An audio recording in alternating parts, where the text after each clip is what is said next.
Темирлан Ормуков Атамбаевди баланда ботко жегени чакырды. Эски бийликтин жас оолдорун ушунчалык көпкөндүгүн мындан билиңиз. Өздөрүнө карата ачуу чындыкты айткан кыргыздын мыкты жигиттерин камап, куугунтуктап, кумарга батпай майыптарды да кордой баштаган эле. Алардын бири көзү азиз активист Темирлан Ормуков болчу. Ага каршы милицияга Жогорку Кеңештин КСДП фракциясынын депутаты Дастан Бекешев арыз жазган.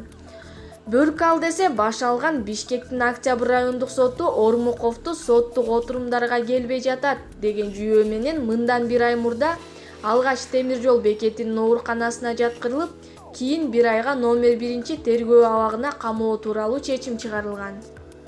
Болгондо да бул майып жигит бийликтин адилетсиз мамилесине каршылык иретинде курсагын лезвия менен тилип жибергендигине карабай камакка алынган. Сыягы жаңы бийлик көзү азиз жигиттин эч кандай коркунуч болбой тургандыгына көзү жетти окшойт, эркиндикке чыгарды. Ал кайрадан саясий керкакшыгырын коомчулукка мындай деп билдирди.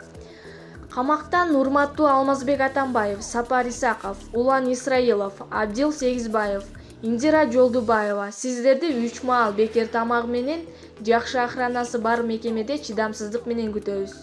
Сиздер үчүн биздин мекемеден орун дайыма табылмакчы. Сиздер үчүн жакында Темирлан Ормуков ордун бошотуп, өзүнүн 3 маал баландасын сиздерге калтырып аманат кылып бизге табыштап кетти. Көп күттүрбөй келип орун алыңыздар. Терең урматтоо менен номер 1 сезонун администрациясы. Турмушун көрүп зектердим, баланда ботко жеп келдим. Тең жесе сүйөт теңирим, алмазик сен да жеп келгиң.